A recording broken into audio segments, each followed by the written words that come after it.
நாளைக்கு எங்களுக்கு படிப்பு இருக்குது, டைம் டேபிள் எல்லாம் ஏற்கனவே போட்டாச்சுது, நாங்கள் படிக்க போகிறோம், நன்றி வணக்கம் என்று சொல்லி அந்த கதையை அப்படியே இழுத்து மூடிவிட்டார்கள் யாழ் பல்கலைக்கழக மாணவர்கள். அதை இன்னொரு வகையில் சொல்ல போனால் ஹர்த்தாலுக்கே ஹர்த்தால் போட்டிருக்கிறார்கள் யாழ் பல்கலைக்கழக மாணவர்கள்.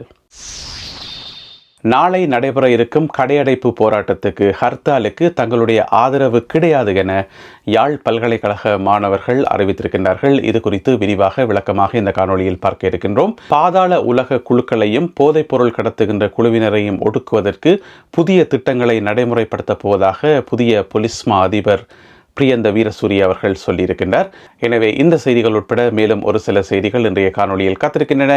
தமிழடியான் சொந்தங்கள் அனைவருக்கும் வணக்கம். ஆகஸ்ட் மாதம் 17ஆம் தேதி 2025 ஞாயிற்றுக்கிழமை மாலை நேர செய்திகளுக்கு உங்களை அன்புடன் வரவேற்கின்றேன்.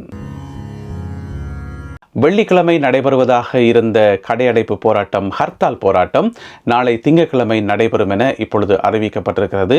ஆனால் நாட்டில் நடக்கிற சம்பவங்களை பார்த்தா அந்த ஹர்த்தாலுக்கே ஒரு ஹர்த்தால் போடுற மாதிரி கிடக்குது. ஏனென்று சொன்னால் யாழ் பல்கலைக்கழக மாணவர்கள் இப்பொழுது தங்களுடைய மறுப்பை வெளியிட்டிருக்கிறார்கள். இந்த ஹர்த்தாலுக்கு, இந்த கடையடைப்பு போராட்டத்துக்கு எங்களுடைய ஆதரவு கிடையாது என்று சொல்லி அவர்கள் மறுத்திருக்கின்றார்கள். இது மிக மிக முக்கியமான ஒரு அறிவிப்பாக நாங்கள் பார்க்கணும். ஏனென்று சொன்னால் யாழ் பல்கலைக்கழக மாணவர்களையும் எங்களுடைய மண்ணில் நடக்கிற போராட்டங்களையும் நாங்கள் ஒருபோதுமே பிரித்து பார்க்க முடியாது. அது அந்த காலத்தில் ஆயுத போராட்ட காலமாக இருக்கலாம், அல்லது அதுக்கு பிறகு ஜனநாயக வழி போராட்டமாக இருக்கலாம். எல்லாத்திலையும் எங்களுடைய யாழ் பல்கலைக்கழக மாணவர்களுடைய பங்கு, அவர்களுடைய அறவழி போராட்டம் இருந்துதான் இருக்கும். இதற்காக அவர்கள் நிறைய சிரமங்களை எதிர்கொண்டிருக்கிறார்கள். கைதுகள் இடம்பெற்றிருக்கின்றன, அவர்கள் சித்திரவதைகளுக்கு உள்ளாகி இருக்கின்றார்கள். எத்தனையோ ஆபத்துக்களை பொருட்படுத்தாமல் தொடர்ச்சியாக போராட்டங்களுக்கு ஆதரவு கொடுத்து வருபவர்கள் தான் யாழ் பல்கலைக்கழக மாணவர்கள். எனவே அவர்களுடைய பங்களிப்பு இல்லாமல் இந்த போராட்டம் நடக்க போகுது என்றதே இந்த போராட்டத்துக்கான மிகப்பெரிய ஒரு பின்னடைவென்றே சொல்லணும். அது மட்டும் இல்லாமல் ஏற்கனவே வவுனியா வர்த்தகர் சங்கம் தங்களுடைய மறுப்பை அறிவித்திருந்தார்கள். அதனால் வவுனியாவில் இருக்கின்ற சகல கடைகளும் நாளை திறக்கப்படும் என்று சொல்லி எதிர்பார்க்கப்படுகிறது. அதே நேரம் சிவசேனை அமைப்பு உள்ளிட்ட சில சிவில் அமைப்புகள் தங்களுடைய கடுமையான எதிர்ப்பை வெளிப்படுத்தி இருக்கின்றார்கள்.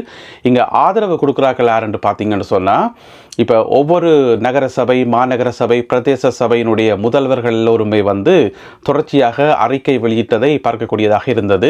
எல்லோருமே இந்த கடையடைப்பு போராட்டத்துக்கு, ஹர்த்தாலுக்கு உங்களுடைய ஆதரவை வழங்க வேண்டும் என்று சொல்லி அவர்கள் தங்களுடைய அறிக்கைகளை வெளியிட்டதை பார்க்கக்கூடியதாக இருந்தது. எனவே ஒவ்வொரு சபைகளிலும் இருப்பவர்கள் பெரும்பாலுமே இலங்கை தமிழரசு கட்சியைச் சேர்ந்தவர்கள். அது மாநகர சபை முதல்வர்களாக இருக்கலாம், அல்லது நகர சபை முதல்வர்களோ பிரதேச சபை முதல்வர்களோ எவராக இருந்தாலுமே பெரும்பாலும் இலங்கை தமிழரசு கட்சியைச் சேர்ந்தவர்கள் தான் இருக்கின்றார்கள். எனவே அவர்கள் அறிக்கை விட்டு மக்களை அழைப்பதில் எந்த விதமான ஆச்சரியமும் இல்லை. சிலவேளை அவர்களுடைய வாட்ஸ்அப் குரூப்பில் ஏதாவது எச்சரிக்கைகள் போச்சுதோ தெரியாது. எல்லாரும் ஒழுங்கு மரியாதையாக உங்களுடைய பேரில் அறிக்கை விடுங்கோ, பொதுமக்களை கூப்பிடுங்கோ, அப்படி இல்லை என்று சொன்னால் பதவி இருக்கான்னு சொல்லி சிலவேளை வாட்ஸ்அப்பில் சொல்லப்பட்டதோ இன்னும் தெரியல. அது ஒரு பக்கம் இருக்கத்தக்கனையாக பொதுவாக இலங்கை தமிழரசு கட்சியை பிரதிநிதித்துவப்படுத்துகின்ற எல்லா சபை முதல்வர்களும் அறிக்கை விட்டதை பார்க்கக்கூடியதாக இருந்தது. அது மட்டும் இல்லாமல் இலங்கை தமிழரசு கட்சியைச் சேர்ந்த ஒரு சில பாராளுமன்ற உறுப்பினர்களும் மக்களை இந்த போராட்டத்துக்கு வரும்படி அழைத்திருந்தார்கள்.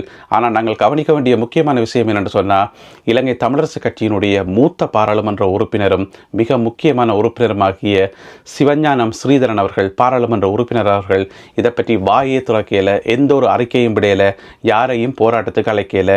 இந்த காணொலியை ஒளிப்பதிவு செய்யறதுக்கு முதலும் கூட அவருடைய சமூக வலைத்தளங்களை தட்டி பார்த்து ஏதாவது அறிக்கை விட்டுக்காரான்னு சொல்லி அதை பற்றி அவர் வாயே துறக்கையில. எனவே பாராளுமன்ற உறுப்பினர் சிவஞானம் ஸ்ரீதரன் அவர்களுடைய இந்த அமைதிக்கு பின்னால, அவருடைய இந்த மௌனத்துக்கு பின்னால் இருக்கக்கூடிய செய்தி என்னன்றதை புரிஞ்சு கொள்வது ஒன்றும் அவ்வளவு கஷ்டமான வேலை இல்லை.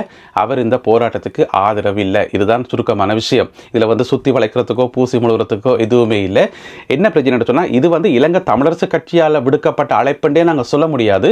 இலங்கை தமிழரசு கட்சியில் ஒரு பகுதியினரால் விடுக்கப்பட்ட அழைப்பண்டு நாங்கள் சொல்ல முடியும். ஏனென்று சொன்னால் அதுதான் உண்மை.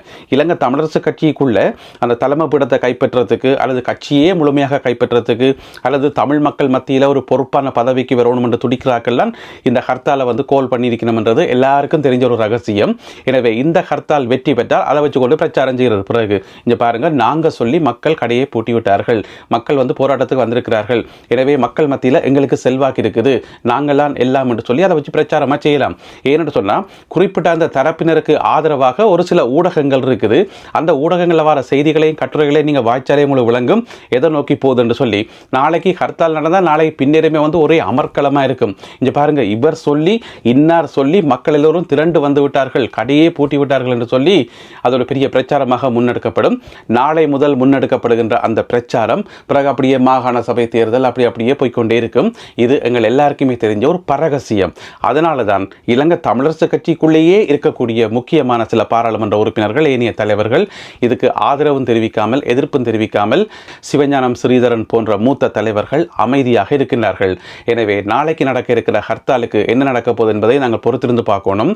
ஒரே ஒரு விஷயம் என்னென்னா, எங்கட மக்களுக்கு இங்கே யாரும் வந்து போராட்டம் பழக்க வேண்டிய அவசியமே இல்லை. எங்கட மக்களுக்கு எல்லாம் தெரியும். அது ஆயுத போராட்டங்கள் ஆரம்பிக்காக முதல் நடந்துச்சு ஜனநாயக வழி போராட்டங்கள். அப்பயே எங்களுடைய மக்கள் வந்து பெற்றுமளவு அரசியல் மயப்பட்டு இந்த போராட்டங்களில் ஈடுபட்டு போராட்டங்களில் தங்களுடைய பங்களிப்பை வழங்கினு சொல்லி அந்த காலத்தில் அப்பையெல்லாம் நாங்கள் பிறக்கவே இல்லை.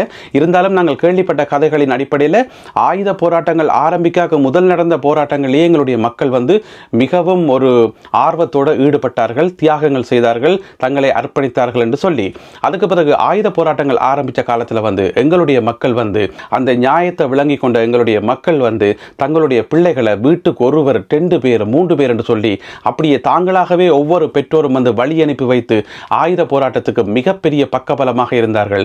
ஆயுத போராட்டம் வந்து 30-35 வருஷம் தொடர்ந்து நடந்தது என்று சொன்னால் அதுக்கு மக்களுடைய ஒத்துழைப்பு மிகப்பெரிய ஒத்துழைப்புன்றது எங்கள் எல்லாருக்குமே தெரியும். எனவே எங்களுடைய மக்களுக்கு போயிட்டு யாருமே வந்து புதுசாக வந்து நின்று போராட்டத்தை பழக்க வேண்டிய அவசியம் இல்லை. 2010 ஆண்டுக்கு பிறகு திடீரென முளைச்சி வந்து நின்று கொண்டு போராட்டம் என்றால் உங்களுக்கு என்னென்று தெரியுமா, ஹர்த்தால் என்றால் என்னென்று தெரியுமா, வடக்கு கிழக்கில் இராணுவம் இருக்கவே கூடாது தெரியுமா என்று சொல்லி கிளாஸ் எடுக்க வேண்டிய அவசியம் இல்லை. எங்களுடைய மக்களுக்கு எல்லாமே தெரியும். அதிலையும் பார்த்தீங்கன்னு சொன்னால் மிக முக்கியமாக புலம்பெயர் தமிழர்கள் அங்கிருந்து புலம்பெயர்ந்து வந்து இவ்வளவு வசதியான இவ்வளவு செல்வ செழிப்பான நாட்டில் வாழ்ந்தாலுமே கூட தாங்கள் உழைக்கிற காசில் ஒரு பகுதியை வந்து போராட்டத்துக்கு கொடுத்து அந்த போராட்டம் சரியாக நடக்கணும்னு சொல்லி இங்கே இருக்கிற மக்களுக்கே போராட்டம் நல்ல வடிவாக தெரியும். இவ்வளவு நவநாகரிகமான உலகத்தில் வாழ்கிற மக்களுக்கே போராட்டத்தை சிந்தனை வந்து அவ்வளவு இருக்குது, அவ்வளவு விஷயங்கள் இருக்குது, அவ்வளவு அரசியல் மயப்பட்டிருக்கிறார்கள் புலம்பெயர் தமிழர்கள். எனவே இப்படியெல்லாம் எங்களுடைய மக்கள் வந்து அரசியல் மயப்பட்டு ஒவ்வொரு விஷயத்திலையும் வந்து தெளிவாக இருக்கும்போது எங்கிருந்தோ வந்த ஒரு சிலர் வந்து இப்ப எங்களுடைய மக்களுக்கு போராட்டம் என்ன தெரியுமா என்று சொல்லி கிளாஸ் எடுக்கிறது வந்து நகைப்புக்குரிய விஷயம். அதை எங்களுடைய மக்கள் வந்து ஏற்றுக்கொள்ள போறதில்லை.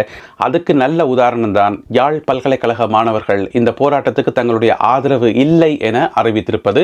நாளைக்கு எங்களுக்கு படிப்பு இருக்குது, டைம் டேபிள் எல்லாம் ஏற்கனவே போட்டாச்சுது, நாங்கள் படிக்க போகிறோம், நன்றி வணக்கம் என்று சொல்லி அந்த கதையை அப்படியே இழுத்து மூடிவிட்டார்கள் யாழ் பல்கலைக்கழக மாணவர்கள். அதை இன்னொரு வகையில் சொல்ல போனால் ஹர்த்தாலுக்கே ஹர்த்தால் போட்டிருக்கிறார்கள் யாழ் பல்கலைக்கழக மாணவர்கள். பாதாள உலக குழுக்களையும் போதைப் பொருள் கடத்துகின்ற மாஃபியாக்களையும் ஒடுக்குவதற்கு தன்னிடம் புதிய திட்டங்கள் இருப்பதாக அறிவித்திருக்கின்றார் புதிய போலீஸ் மா அதிபர் பிரியந்த வீரசூரிய அவர்கள். அவர் இன்று கண்டியில் வைத்து ஊடகங்கள் மத்தியில் பேசும்போது முக்கியமான சில விடயங்களை குறிப்பிட்டிருக்கிறார். என்று சொன்னால் இந்த பாதாள உலக குழுக்களுக்கு பின்னால் இருக்கிறது அரசியல்வாதிகள் தான். அரசியல்வாதிகளுடைய செல்வாக்காலையும் அவர்களுடைய தூண்டுதலாலையும் தான் பாதாள உலக குழுக்கள் செயல்படுகின்றார்கள். அது மட்டும் இல்லாமல் போலீஸில் இருக்கிற ஒரு சில அதிகாரிகளும் வந்து பாதாள உலக குழுக்களுக்கு வந்து சப்போர்ட்டாக இருக்கின்றார்கள். அனைவருடைய ஃபைல்களும் டேபிளில் இருக்குது. எனவே அவர்களை ஒடுக்குவதற்கு தேவையான சகல நடவடிக்கைகளும் எடுக்கப்படும் என்று சொல்லி, அதாவது புதிய ஒரு அணுகுமுறையில் வந்து அவர்கள் ஒடுக்கப்படுவார்கள் என்று சொல்லி புதிய போலீஸ் மா அதிபர் பிரியந்த வீரசூரிய அவர்கள் சொல்லியிருக்கின்றார். சொன்னதை வந்து அப்படியே 100% செய்து காட்டினா எங்கள் எல்லாருக்குமே சந்தோஷம். ஏன்னு சொன்னால் இலங்கையில் இந்த பாதாள உலக குழுக்களோ இந்த போதை மாஃபியாக்களோ யாருமே இருக்கக்கூடாது. அதோட அந்த அரசியல்வாதிகள் வந்து இந்த மாதிரி குழுக்களை நடத்துறது, இந்த பழைய சம்பிரதாயங்கள் பழைய பாரம்பரியங்கள் பழைய சாக்கடைகள் அப்படியே முற்றுமுழுதாக இல்லாமல் போகணும் என்றுதான் எல்லோருடைய எதிர்பார்ப்பு. அதுக்கு பிறகு நல்லதொரு அரசியல் தீர்வு கொண்டு வந்தா சரி, நாடு தண்டவாட்டில் முன்னேறும். ஓம் தானே.